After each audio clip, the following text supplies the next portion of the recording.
and welcome to Dear Hank and John. And more appropriately, Dear Greg and Hank. It's a comedy podcast where me and my brother John, and sometimes special guests, answer your questions, give you dubious advice, and bring you all the week's news from both Mars and AFC Wimbledon. Today, we have Greg, Game Over Greggy, of Kinda Funny. That's right. All of the things that you do. Welcome. I do a lot of things on the internet, and I do stuff like that and podcasts and whatnot, yeah. I mean, the thing that I was sort of amazed, I was like, I wonder if Greg would want to be a guest John on Dear Hank and John, and you responded in like 13 seconds. And I know you got Twitter beams right to my brain. I can't miss anything. You have a lot that you do, and you do it every day. And I'm always very impressed, and I kind of want to, because I also feel that people feel this way about me. And I always want to talk to other people about how they manage their very busy lives and not destroy their brain or bodies. Sure, okay. What would you like to know? Just that. Just how I manage it all? I don't really well. I always tell this story right before we left our old jobs. I was talking to old coworkers before vacation, or before Christmas vacation, which would be, us quitting. And they were like, man, you got to be looking forward to this. I'm like, dude, it's going to be the best. I go home from work now, and I get these tension headaches right around my temples, and I've noticed I'm starting to go gray there. But when I go out and I do this, we start our own business. We'll set our own schedule. It'll be so relaxing. And I am so all over gray now, 3 years into this business. Yeah. It just sucks it out of you. You know what I mean? I know what you mean. I've managed to dodge the gray hair bullet so far as a 37-year-old. I have like 6 of them. But I'm keeping an eye on it. I do have, this is what I have, is my eyebrow hairs are starting to be old man eyebrow hairs, and they're like, they're starting to go all crazy? I want to come down into your eyes. I want to be down there. This is, I'm just in and Catherine, my wife, is like not having a moment of it. I'll be sitting there watching TV, and it's just like, what just happened to my face? She's plucking my eyebrows. I was going to say, is she on Pluck Patrol? That's great. That's a great wife. You need that. You need to keep, your youthful vigor for all this YouTube and podcast. That's right. It's all about, really no one thinks about the importance of eyebrow size in the appearance of youth. I'm still getting carded, but only because Catherine's plucking my eyebrows. Exactly. It's one of those things you take for granted. It's not until you see a really bad set of eyebrows where you're like, oh, man, that's a thing people need to pay attention to. That they just going all Eugene Levy on you. Yes. And then you can just make on a brand like he did. Yeah. It's interesting to watch my body change as I get older. I also just had a baby, and I was in an airport last night eating food, and when I clearly my 5th meal of the day, and I Google, does having a baby make men gain weight? And yes, it does. There's a fair amount of research done on this. If you have a baby, even if you don't live with the baby, just having a baby makes you gain weight. Just having that responsibility out there in the internet makes you gain weight. Yeah, it's too much. It's on your mind. You're probably not sleeping as well as you used to. It also changes your body hormones. Things change when you have a baby, even for guys. Certainly not on the level. Excuse. Not on the, yeah, of course. Not on the level of. From now on, when people are like, why are you overweight? I'm just going to be like, well, I had a bunch of babies. That's many. I got a bunch of little Greg Millers running around out there. So you should count your lucky stars that you don't have that many gray hairs, because running Kinda Funny, this YouTube, Twitch, podcast empire we have here, all we do is spin plates. At any point, one of these plates could fall down, but hopefully we have enough other ones spinning on Patreon or AdSense or something to keep it going. Yeah, that is the trick. You're diversified, as they say in business. We have that tripod business approach. You know what I mean? You take one leg out, the other legs will support. Yeah. You're gonna have like a 55-legged stool is really the way you want it to work. Exactly. You know what I mean? I think it was more as one of those wobbly tables you get at a restaurant when you go in and somebody folds a coaster and puts it under one of the legs. That's us. There's a lot of that happening. And for every leg of the stool, you get a new gray hair, which is, I think you're doing pretty well then. Thank you. Yeah, my gray hair would definitely establish that as us running this video game comedy podcast troupe out here. So, I heard that you were able to scrounge together a short poem for us. I was. I looked around the internet, and I know there's a long history of poems here. John brings good stuff to the table usually, but I figured if I'm coming in here, I had to find something that really spoke to who I am and gave your listeners a great window into who Greg Miller from Kinda Funny is. So this one is from Just Mel's. He posted it online June 2014. It's titled Superman vs. Batman. Like Superman to your Batman, I actually got power. Power with ink. Power with flow. Don't even blink. I'll make your mind blow. What's happening? Just letting you know where I'm coming from, everybody. It's me, Greg Miller. Where did you Welcome find to the show, Strap In. I Googled Superman poems, and I found hellopoetry.com/word/Superman, and this one's at the top. And I was like, you know what, Just Mel? You nailed it. I love it. You crushed it. I mean, it's hellopoetry.com? Hello. Like we're saying hello. I don't know why our podcast isn't the hellopoetry.com podcast. I'll tell you, they seem to have a lot of stuff because it's like at the top of it says words. Superman's highlighted, obviously, but on the other side, it's clearly showing all the other words they can pull from. You have superior, superiority, Superman, supermarket, supernatural. Wow. These are supermarket poems. You know what? I'm clicking on it right now. We'll see what we got. Let's go. Here we go. The first one I'm going to read you. DJ Goodwin, July 2013. Supermarket. Retail hunter. Oh, sorry. Retail hunter-gatherers pick clean, processed bones, digging graves, with their shiny teeth, studious in their reveries as they drone. Past worlds dumped in the thresher. Oh, it kept the happening. Truck in fields of filmed wrapped. I mean, they're deep on it. You'd think Hello Poetry might not have it. They got it. They got it. I mean, that poem goes on for a while. Oh, yeah. It keeps going. I think we got the gist though. I do. The Vegemite, Diaspora, and the Arctic wastelands cased in sliding glass fields of perfect steady storms as wraiths baked in halogen ask silent questions of the silver beat. I tell you what, like I was just at the grocery store and I didn't feel any of those feelings. I was like, I would like a sandwich, and he was like, that'll be a couple minutes. And then he's painting a picture here. I also bought like some mango slices for my baby. Nice. Mango's so annoying, and it's amazing that somebody cut this mango up for me so I don't have to do it. There are so many Superman poems. Yeah, well, I mean, come on now. He should be the world's most popular superhero. I mean, he's a good metaphor at the very least. Anyway, in the future we will do the Hello Poetry podcast, but that's not that's not what we are here to do today. Do you want to answer or ask and answer some questions from our listeners, Greg? I would love to.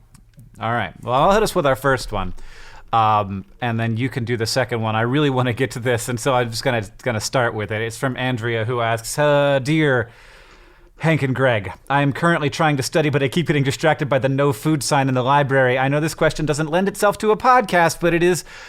I know this question doesn't lend itself well to a podcast, but is the middle piece of food in the attached picture a slab of raw ham? Perhaps an oddly sliced beet? I need to know. Andrea. We'll put this picture up on the Patreon. You don't have to be a patron to look at it. Just so that everybody can see what we're talking about. There's clearly 3 items of what has been labeled food. There's an apple, there's a piece of bread, and Greg, what is that middle thing? Maybe a whole loaf. Maybe a whole loaf of bread. Right. Like more like a roll, maybe a roll of bread. Exactly. But a giant dinner roll. It's like a rustic bread. It's like a rustic loaf of bread. Somebody made this in their Dutch oven and put it up. Yeah. And then there is clearly a slice of what appears to be some kind of meat, but with a giant white center, indicating there's a bone that has been cut through it. It is maybe just the leg of a cow. It looks maybe like a steak. It also maybe looks like a piece of bread that has been dyed red, and maybe it's got like the egg and a whole thing going where they cut and they put it in.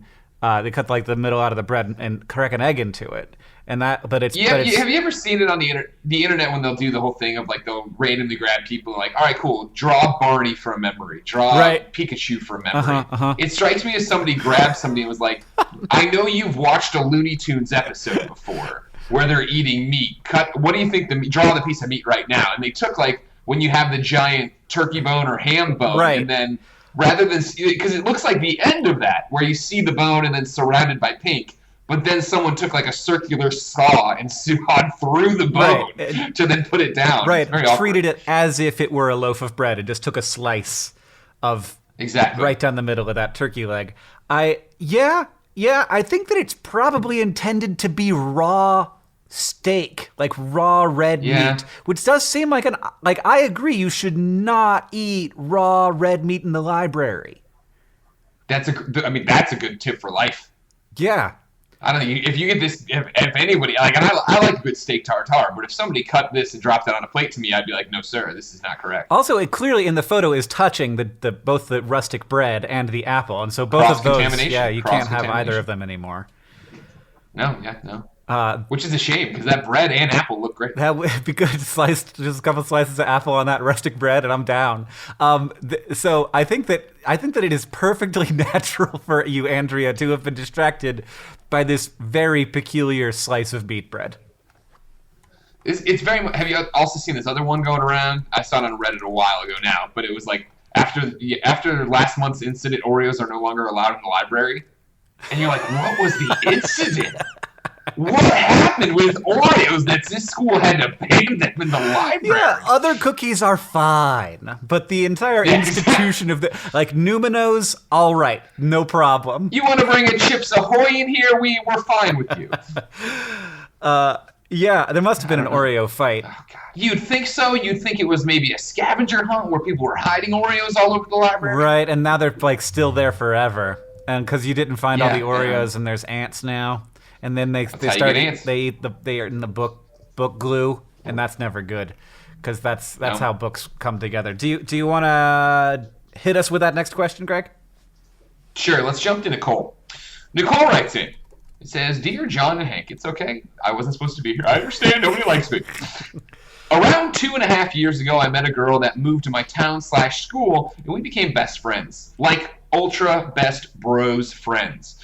My mom didn't like her, saying that she was a bad influence and such, and we had a lot of fights about it, but we remained almost sisters. My friend has severe depression and anxiety. I've always been there for her, and she's relied a lot on me. However, a few months ago, she moved away, and we stopped talking and seeing each other as much. During this time, I have come to notice that I didn't really miss her.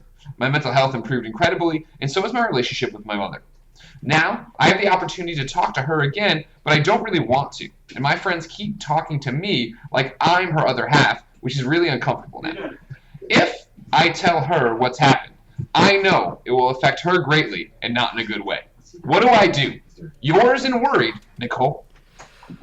Nicole, that is a super hard situation to be in, and I will start out by recognizing that, and also commending you for recognizing the complexity of the situation that you're in right now, which is that there is you, and you want to take care of you, but you also care about your friend, and you want to also care about her and not hurt that person. But it does seem that you are aware that you who is, if you need to be taking care of yourself first. So if you are in a place where you feel like you can take care of yourself and also lend a little bit of support to this other person, then there is an opportunity there to do that. If you don't feel like you have that, if you don't feel like you're able to help that person without dragging yourself down, without pulling yourself into a place you don't want to be anymore, then that is not your obligation. Yeah, she doesn't feel like she has to be attached to this person, right? And I feel like just what she says here and the fact that she's in a better spot now, right? And I think even about that, she didn't really miss this friend. Mm-hmm. I think that says a lot about where you guys are at. And it's okay, to not be friends. It's okay to end on good terms and move away from each other and go on and have different relationships with different people. Mm-hmm. I feel like that might be what this is. Yeah, and we've actually got another question coming up later in the podcast. Maybe we should just loop it in about what?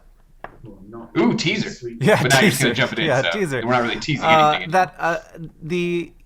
Somebody's sort of asking, hey, I have never had a friend that I feel like is going to be my friend forever. And asking us, who are our oldest friends and how long have we had those friends? I'm curious, what's your answer to that question? What's your oldest friend? Sure, I mean, my oldest friend is a name. Oh, wait, no, that's all right. My oldest friend isn't a name; it's a person. It's a boy named Poe, who I've known. I've known him since I guess first grade, and I'm 34 right now. Yeah. I wouldn't say we became best friends until probably right before high school, so like 7th or 8th grade, somewhere in there. but ever since then, yeah, we've been those kind of friends that, we went to high school together, then went off to different colleges, me in Missouri, him up in Minnesota. And when we pick back up like nothing changed. Like, we know each other that well. We are brothers to that extent, where I think we went through so much together that we don't need to check in with each other every week, but when we do every few months to catch up on what's happening, or when I come back together, it's like nothing changed. Yeah. That's really wonderful. It's funny to me that you said that he was a boy, because he's not anymore. He's 34 years old. But isn't that how we all think of our friends? Like, your childhood friends? Like, you still jump back to, remember that time you puked in the car? Like, yeah, dude, I was 5. I don't know what you want me to do with that story. Yeah, I don't have that as much with any of my friends from, like, elementary age. I don't know any of those folks anymore. I am still very close with all the people I hung out when I was like 16, 17, 18, like late high school times, and still hang out with them. Hopefully once a year, once every 2 years, and, always am in touch with those folks. And, this person is 17 years old and doesn't feel like this is Tiffany now. Has any friends that Tiffany's going to be friends with, until she's 30, like we are now. And that's okay. Like, that's fine. Oh, 100%. And I feel like, sorry, go ahead. Friends come in and out, and there is an amount of, like, loyalty that can that maybe is sometimes expected to friends that maybe is a little bit too much. Like, if it's something that is important to you and that you want to you want to keep that going, and you want to find ways to make those relationships productive and long term, absolutely do that. It's like one of the great things in life, but it is energy and upkeep, so you want to make sure that you're spending that energy on the people that you want to keep in your life forever, for a long time. Exactly. And you figure, in my case, right, Poe's the outlier. Like, I have a bunch of other friends that I knew in junior high and high school, but I don't talk to them anymore. And, like, when you get to college, that's where I made a bunch of what I would consider, like, adult friends, right? Friends that I'm still close to or talk to. But even then, we're talking 3 people from my, 5.5 years in Missouri that I keep in touch with actively and want to, spend time with, or come back and visit, or hear about their kids or whatever, and not just have cursatory Facebook contact. Mm-hmm. Like, I still think you have the chance to make those friendships, to make those connections, and it doesn't reflect on you. It isn't a bad thing that you already haven't done that at 17. Yeah, absolutely. We just answered 2 questions at once. Look at us. We're knocking this out of the park. And I think, Hank, what you said, though, is great about, like, expected loyalty and what best friends means. Like, that's different for every person. And if you're meeting people that you like and you're friends with, but you don't want to be invested on that level, and that's totally fine. Yeah. But I do, like, I think it's important to recognize, it's been important for me to recognize, I should say, that a great deal of joy and, like, stability is brought into my life by my friends. And sometimes I will be like, I sort of take that for granted, or I'll be like, well, yeah, but I've got so much other stuff going on, and I've got a baby, and I've got my marriage, and I've got my family, and I've got my business, and, like, it's just hard to do that. But to dedicate some time and think, like, I think of everything as projects now because I've broken my brain, and to dedicate time to that, to the management of the project of friendships, is really important. It has been really important for me, for my, like, mental health and my happiness, even though it never seems like, well, my top priority is never hanging out with my buds, because I have a child, so that's always going to be the top priority. There is a life that depends on me. Yeah, this thing, it just pooped in its pants again, and that is the thing that I need to be taking care of right now. But it is, I think it is.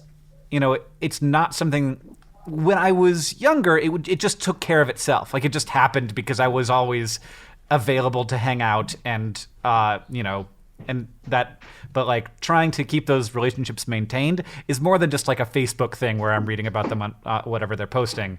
It is it's an active project, and it's something that pays dividends for me. 100%. And I think that it's easy for those things to sort of fall apart when you don't, like, sort of inactively. Like, it's one thing to be like, I think probably it's not healthy, like, I'm not in a place where I can help this person out anymore. versus like, I love this person, but like, I don't need to maintain the relationship because like they like it's all going pretty well, but then it all falls apart and you haven't talked in 5 years. So that's just something I've been thinking about generally with regards to friends and how thankful I am to have good friends. Yeah, I think for you, I'm assuming for you, but I know for me for sure, like having the friends I have that are the friends who have been around for a while or knew me before I moved to San Francisco or stuff to that effect, like they help keep me grounded, right? Because I think it's so easy to get caught up in my day-to-day of like, oh, well, this video game code didn't come in, or oh, this embargo is happening, or we have to go, I got to go to LA tomorrow to go speak to a bunch of fans, and I'm stressed out about packing, and then I talk to people who lead normal lives, and they're like, well, yeah, I'm a professor, and I'm a doctor, and I had to do this, and it's like, oh, right, and they're talking about their children. You're like, right, there's a bigger world happening here than me wanting to talk about comic books. Yep. I forget. Yep. That is very good for maybe us in particular. Exactly. I don't know how to say that applies to everyone in the crowd, but for us it is. That's what friends are there to do, right? It's to ground you and remind you of what's real and what's important.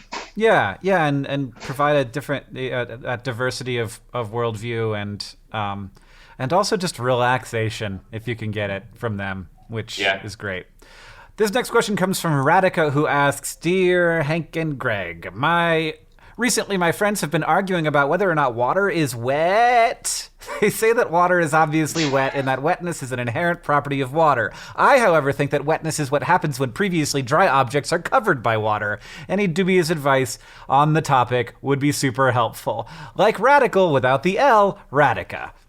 Thank you for the pronunciation guide. I was going to say Radhika is a great name. It's a good name. Radical name. What do you think? Is water wet? I think water's wet. Of course it's wet. I think it's so wet that it's gone beyond the definition of wet. And that what Radhika is saying, I understand the argument. I'm with her. But I think that, okay, is it wet? I don't know. Touch it and find out. Oh, it's wet. That's what it comes down to. You're going to touch it, you're going to be wet. But what got wet? The molecules. I almost said it without laughing to myself. Of course it was so the molecules. Hank, you're saying it's not wet? I think that there's two ways to look at it, but I definitely, first of all, I think that technically water is not wet. I think that if you look at the definition of what wetness is, it is when something got wet, and water didn't get wet. But it is. But it's just. But it's so wet. It's so wet. It doesn't need to get wet. It's so yeah. I'm gonna stick firm and say that you have to be something that isn't water with water on you in order for you to. You're be correct. wet. I mean, the definition here on the internet: the state of condition of being covered or saturated with water or another liquid, dampness. But isn't water saturated with water? Isn't it the most saturated with water thing that you can have? See, you just flip-flop. Now you're on my side. Welcome to the thing. Question answered. We're done. I was going to say, you can't trust these definitions. This is like as a hot dog a sandwich, and you read the definition of a sandwich, you're like, I don't know, it kind of could be. It's not. Hot dog's not a sandwich. We got it. I don't want to get into the definitions of it. Water's wet. Next question, Radhika. It kind of upsets me. It kind of upsets me that we could actually live in a world in which, like, it feels like water needs to be wet for like the world to make sense, but I think 100%. That it's not wet. I think it's not wet.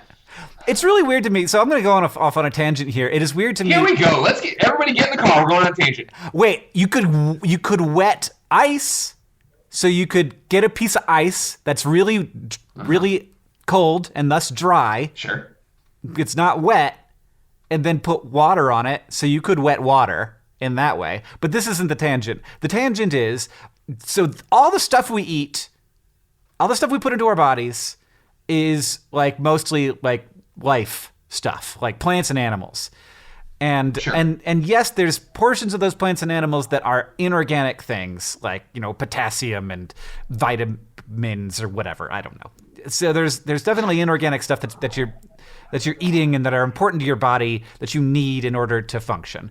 But water is really weird in that it's a mineral. It is not a living thing. It's not an organic compound. It is a mineral. It is like a frozen, like ice is just another rock, basically.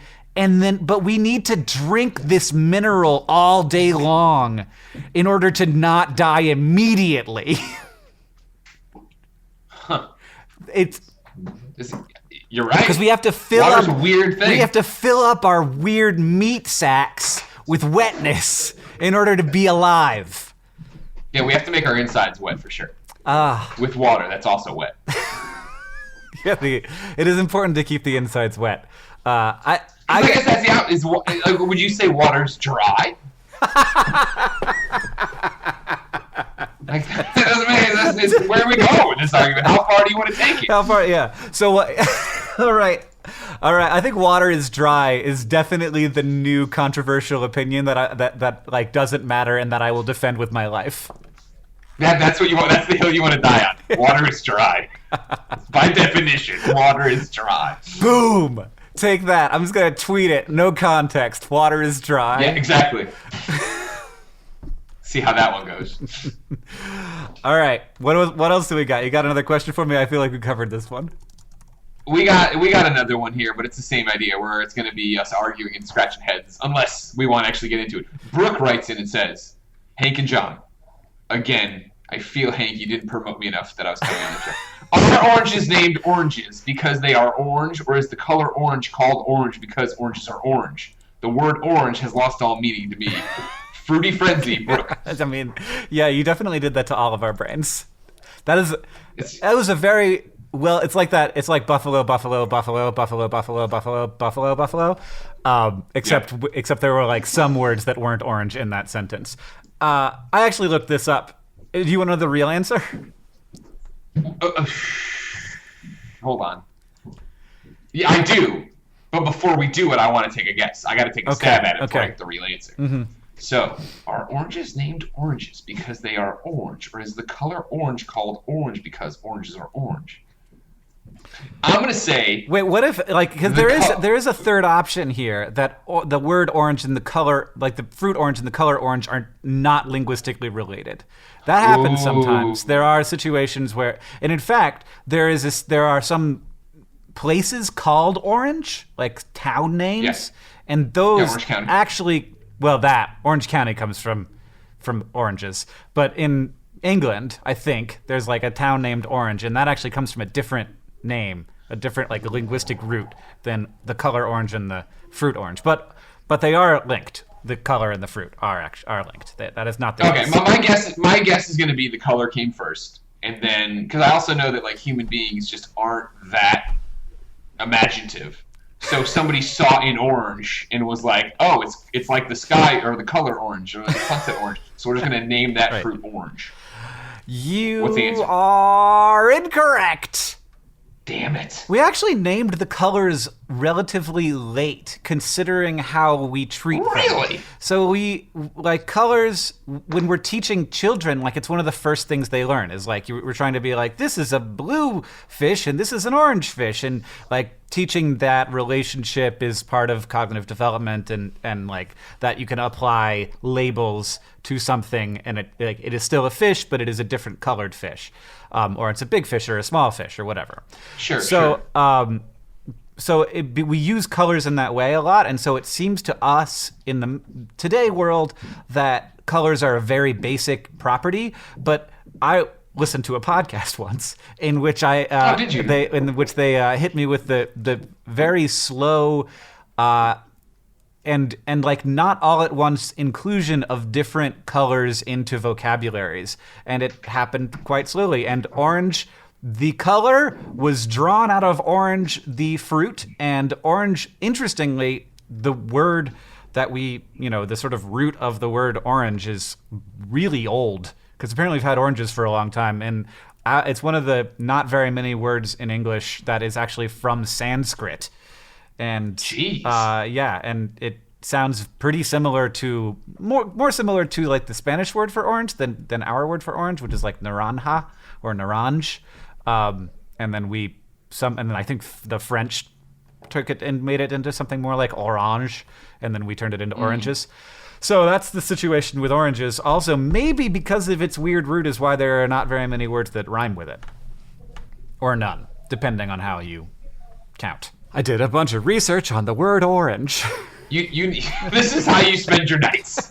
When you're not trying to keep this baby alive, you're on Wikipedia, tracing the root origin of orange. Well, Brooke needed an answer, Greg. And God bless you for being there for her. Yeah. Yep. Next question, Greg, comes from Megan, who, and I've just been pasting your name in because you're here. It says, "Dear." I know you're trying to make it look like you planned this at all, rather than just grabbing me off the streets. I dropped my bagel. Here I am in a podcast room. Well, it is what you do. I mean, yeah, true. It comes from Megan, who asks, "Dear Hank and Greg, I have been cursed with both a very common first name and a very common last name. My name is Megan Johnson, and I've always grown up with multiple Megans around. In every activity and every class, there was almost always another Megan present. This never bothered me much as a child because we were pretty easily distinguished by our last initial. I'm now in my third year of college, and I've just recently found out that there are 21 people named Megan Johnson at my college. Do you go to Megan Johnson College? 3 of which have my same middle initial. My question is, how can I become the ruler of the Megan Johnsons and differentiate myself as the best Megan Johnson among those at my university? Duplicates and dragon fruits, Megan." Man, Megan, this is a question that has plagued mankind for a long time. Not the Megan Johnson part, but how do you differentiate yourself from people who have the same name as you? Well, first of all, I gotta say, if your last name is Johnson, you gotta name your kid something weird. Like, you just got to. You can't name your kid John or Steve. Well, probably Steve would be okay these days, but certainly not Megan, and not any. Like, you gotta look at the roles and be like, anything in the top 100 is out. Because you know you're setting your child up for this situation. Sure, yeah. I mean, I'm a Miller, right? You're a Miller. Incredibly common. So many Greg Millers out there. So what are you gonna? You got to name your offspring something that isn't common. You got to. I think orange. It can't rhyme with anything, so I like that. It's very similar to my Orange Miller. To my son's name. Weirdly enough, what's your son's name? His name is Oren. And his initial of his last name is G, so he's like Oren G. Oh, that's good though. I mean, it was not on purpose, just to be very clear. I'm sure it wasn't. Yeah. You're among friends and family here. It was. You don't have to hide it. You can be honest with why you named your son that, because you're a big Warren G fan and you thought this would be a kind of a twist on it. Yeah. Sure. So I feel like for this question, there's 2 ways to go with it. Mm-hmm. There's, for Greg Miller at least, there's the college way I differentiated myself, and then my post-college way. Because obviously, I graduate college, I want to go into the world of video game journalism, I'm going to be online. There's a million Greg Millers, and I need to get to the top of Google search results. But above me was, number 1, Greg Miller, lockpicking for beginners, which was just a book about lockpicking. Okay. Number 2 was Greg Miller, Elvis impersonator in Vegas. Number 3 was Greg Miller, who had GregMiller.com for Greg Miller photography, and I thought I would never be able to usurp. But on the internet, it was simple, Megan. Just take your shirt off a lot and talk about video games for a long time, and there you go. You eventually get to the top. A bunch of people follow you on Twitter, and you beat it that way. Now, in college, when I went to college, I wasn't worried so much about how do I differentiate myself from Greg Miller. It was just like, who do I want to be in college? Mm-hmm. And now, I'll give you a little bit of a prologue to this. Hey, I went to Catholic school, so I wore uniforms from kindergarten to 12th grade till I graduated high school. So I graduate high school feeling liberated. Mm-hmm. I'm going to college now. I can wear whatever I want. I can be whoever I want. Hey. Mm-hmm. The man I decide to be is this. I walk into my dormitory at the University of Missouri. Okay. It's a hot day in the end of August here, getting ready to start a new school year. I walk in, and from foot to head, it goes like this. I'm wearing red Converse high tops. I am wearing tube socks up to the middle of my shin. Mm-hmm. I am wearing jean shorts. Oh, and no, jean shorts were not in style back then. I just wore them. I am then wearing a wrestling t-shirt. Probably the WCW Invasion angle. I was a big fan of that. However, over the wrestling t-shirt, Hank, I am wearing a Hawaiian shirt, of which I bought 7.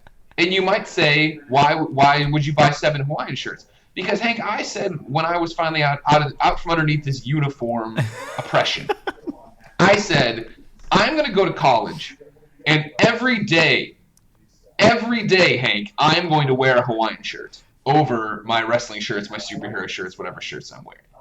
And you may say, Hank, Greg, why would you make this choice? And the choice was based on an episode of The Simpsons, where Homer says to Marge when Bart is wearing a Hawaiian shirt, Marge, only 2 kinds of people wear Hawaiian shirts: big fat party animals and gay guys. And I said, I want to go to college and be a big fat party animal. Now, you might think that's the coup de grace. That's the top of the story. No, let's go up a little bit higher. Oh, God, I'm wearing then the black rim glasses that I still wear to this day because they just look awesome. Mm-hmm. But then my hair is bright blue. Millhouse blue. I graduated high school. I said, no more uniforms. I can do whatever I want. I bleached my hair. I dyed it blue, and I wore it that way for a year and a half on the University of Missouri campus. And Megan, I'm not saying you need to do this to differentiate yourself, but I'll let you know. I was very different. I mean, I will tell you that I did not that, but it similarly. I went to regular public school, so I got to wear whatever I want in high school, but I also, even in high school, wore like intentionally attention grabbing items of terrible clothing, and I think it's to some extent. Please look at me, which obviously, if you become fairly popular on the internet, it's possible that you have a little bit of a please look at me desire. Oh, me? No. You kidding me? So do you one question to ask yourself, Megan, is do you want to be the leader of the Megan Johnsons? So if you're sure you want that, I think you will start being the leader of the Megan Johnsons that have your same middle initial, and then they become your sort of like brain trust, and then that small group can go and take over all the rest of the Megan Johnsons. But the good news is that taking over 21 people, it's not that hard. I mean, people take over whole nations. So here's what you do. You got to start somewhere. Invite all the Megan Johnsons together on the quad or whatever, then knock out the tallest one, just like in prison. And that will assert your dominance over the Megan Johnsons, and they'll all worship. I was worried that this was going to go like Red Wedding on us, and I was like, no, stop. No, I'm not advocating murder, just fighting people for no reason. That's Seaman. Just punching a stranger because she has your name. Or, the other thing too, Megan, just say you're The Rock's daughter, and then everybody's going to be like, oh my gosh, that's Dwayne Johnson's daughter. Like, we have to befriend her. She's the Megan Johnson. Yes. Oh, is that a passable lie? Like it is a pretty information dense world these days. I feel like people can figure it out. But I feel like there's got to be something you can say or finagle on the internet. Yeah, exactly. Just like edit that Wikipedia page every single morning. Yeah, just get a screen grab of it. This is what happened before TMZ took it down or whatever. All right. You ready for another one? No, I'm gonna hit you with our sponsors, Greg, because this podcast is brought to you by Megan Johnson, daughter of Dwayne "The Rock" Johnson, available at university, leading all Megan Johnsons there and everywhere. It's also brought to you by water. It's wet. It's dry. It's wet. God damn it. I just read the ad. You know what I mean? They bought this space to tell you and settle it once and for all. It's wet. Touch it. Is it wet? It's wet. This podcast is also brought to you by Eugene Levy's eyebrows, slowly trying to crawl upon my own face. Wow. They're going to get you if you let them. And I think your final sponsor, if I'm correct, is airport restaurants. They're airport restaurants. There to feed you when you've had a baby. God, yes. I did not remember that reference. That had left me. I was like, what are you talking about? But yeah. Well, my favorite, when you were telling the story, the podcast moves so fast, they won't interrupt, but when you're telling the story, you're like, I was sitting there eating food. And I was like, well, what else would you be eating? Not other babies, I don't think. I could be eating ice, just this weird mineral that we just eat in order to not be dry on the inside. So weird. This podcast. But you can put water on that to make it wet. I could wet my ice. This podcast is additionally brought to you by our actual sponsor, Casper. You've heard of Casper, probably. It is a sleep brand that's revolutionizing its line of products to create exceptionally comfortable sleep experiences for people one night at a time. They have mattresses, but they also have things that aren't mattresses, like pillows and other sleep-related activity objects. Casper products are designed by humans for humans, and with over 20,000 reviews and an average of 4.8 stars across Casper, Amazon, and Google, Casper is becoming the internet's favorite mattress. You can spend 1/3 of your life sleeping, so you should be comfortable during that time. At Casper, mattresses are perfectly designed for humans and engineered to soothe and cradle your natural geometry. Affordable prices because Casper cuts out that middleman and sells directly to you. And shipping is free. And returns are free as long as you're in the US and Canada. You can be sure of your purchase with Casper's 100-night risk-free sleep-on-it trial. You get that mattress, you try it out, and you can send it back and get all your money back if you don't like it. Start sleeping ahead of the curve with Casper. Get $50 toward any mattress purchase by visiting casper.com/DearHank, or if you really want to, casper.com/DearJohn. But why would you? He's not even here. And using the coupon code DearHank or DearJohn at checkout. Terms and conditions apply. That's $50 off at casper.com/DearHank with the coupon code DearHank. And if you want to hear this, Dear John, you can, but I don't understand why you would do that to me. Thank you to Casper for supporting the podcast. He didn't have the respect to show up. He didn't even have the respect to show up. Hank, let me tell you something. Yeah. I sleep on a Casper mattress. Do you? That's fine with me as long as you don't send people to a different link. No, don't worry. Let me tell you, you're kind of funny. Nice. Do you like your Casper mattress? Oh, I love it. The best part was unboxing it. You open it up and it just inflates in front of you. It was like, wow, this is crazy. This does not seem natural. Yeah, the future of mattresses are here. Thanks, Casper, for supporting the podcast and for supporting lots of different podcasts, because it's good to have a robust podcast industry, because we need quality audio content in our lives. Yeah, you don't want to talk to people. This is way better. You want to write in your question, listen to people talk about it. I need to listen to something to distract me from the fact that I will someday die. It's got to distract people from when they're in the library staring at this weird meat photo. Like, what is that meat? It's so weird. Oh, good. Super weird. Don't eat meat in the library, especially if it's not cooked. Don't eat raw meat in the library. Yes. Yeah. All right. Let's hit like one or two more questions. I don't know how long we've been recording, because my recording is set to measures. So we've been recording for 1,432 measures at 120 beats per minute. So I believe that equates to about 46 minutes. Okay, thank you for doing the conversion You're for welcome. me. All right, we got one or two more questions before we get to the news from Mars and AFC Wimbledon. This one comes from Jackie, who asks, "Dear Hank and Greg, whenever it rains, snails start appearing all over the concrete and my steps leading to my front door. I worry for them. Water pools on the concrete, and I worry that the snails are going to drown. What are they trying to flee? Should I relocate them to a nearby potted plant, or are they just out for a nice stroll, and should I leave them be? Memento mori, including snails." Jackie.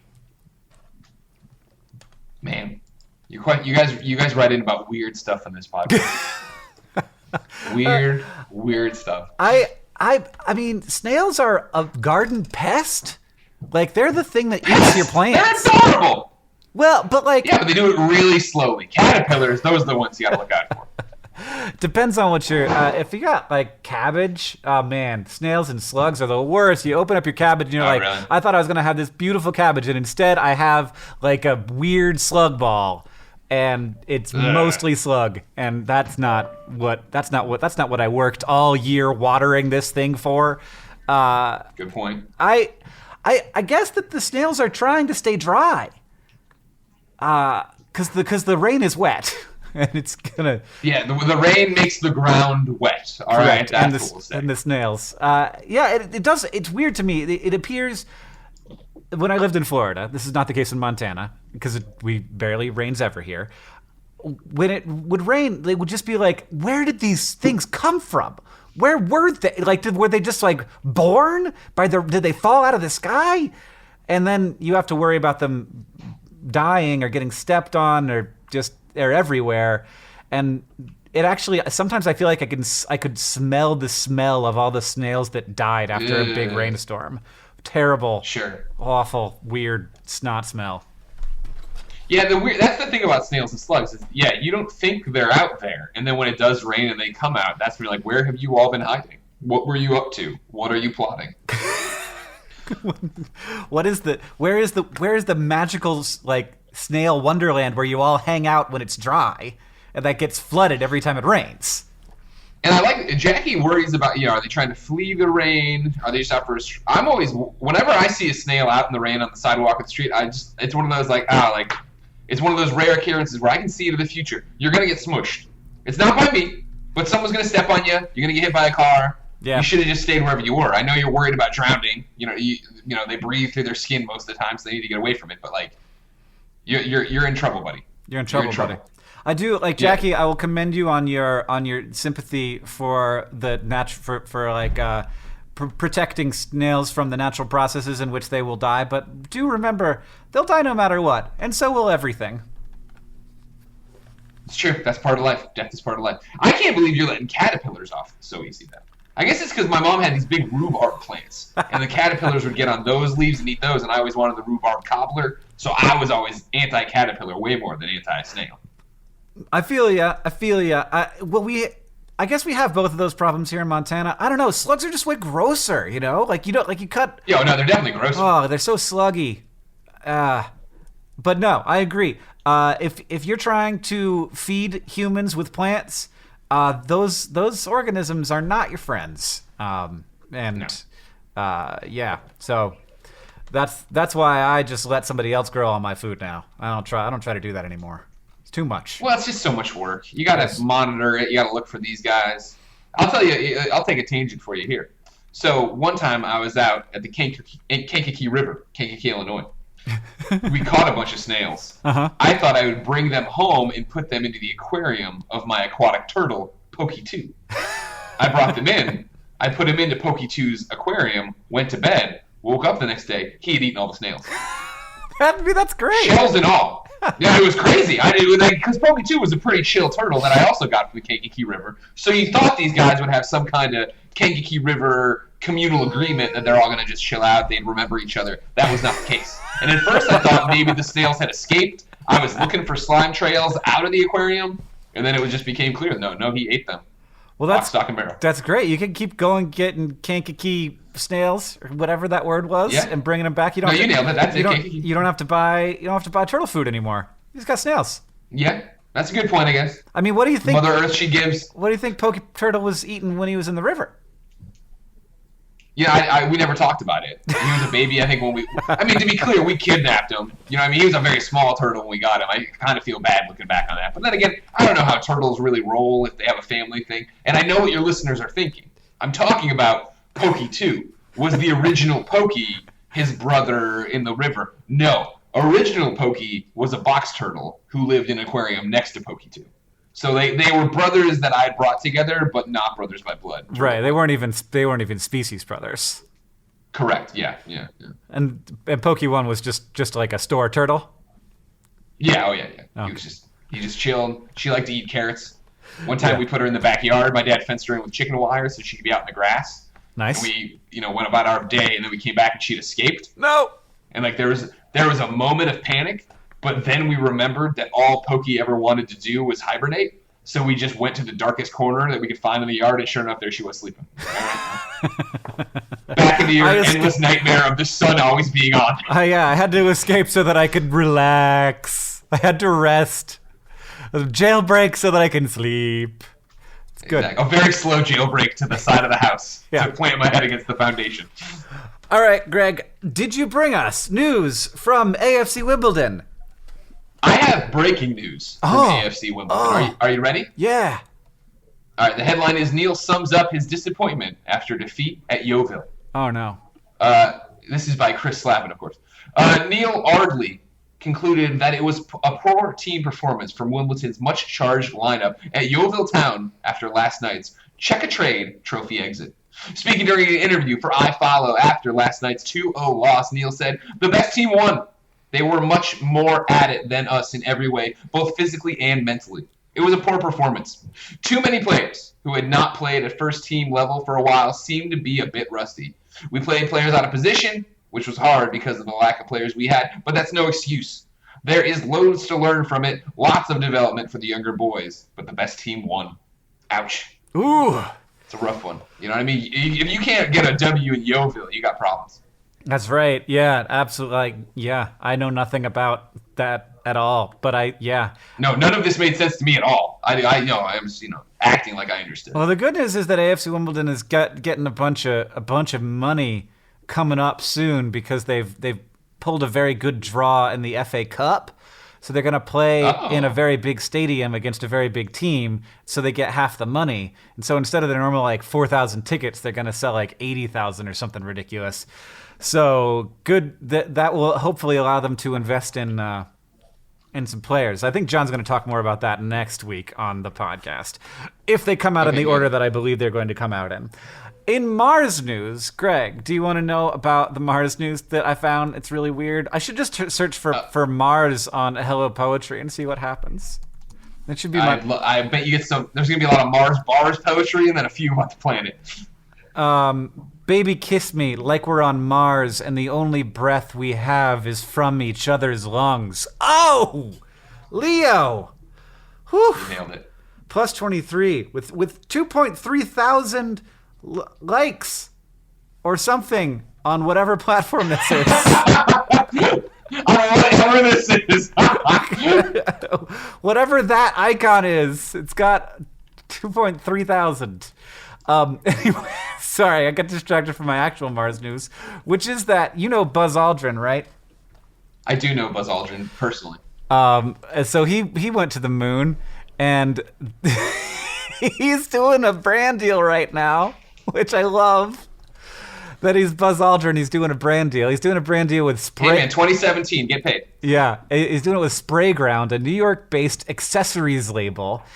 So that second human to step on the moon is doing his first and only fashion collaboration, a Mission to Mars themed capsule line. And when they say capsule, I think they mean backpack. Well, I don't know actually what a capsule line is. So there's a backpack with solar panels on it, a duffel bag, a baseball cap, and gloves, all emblazoned with a colorful assortment of patches, including one featuring Aldrin's face and the words Moon, Mars, and Beyond. And I've gone to Sprayground's collaborations page, sprayground.com/collaboration/buzz-mission-mission-2-mars.html, which we'll link to. It rolls off the tongue. You guys can find it so easily. Which we'll probably link to on the Patreon because, oh my God, it's so cool. He's in like a freaking hover car. And these hot ladies have guns and some clearly cybernetic armor. And they're all wearing this very, very cool, but also pretty nerdy backpack that I almost definitely am going to buy.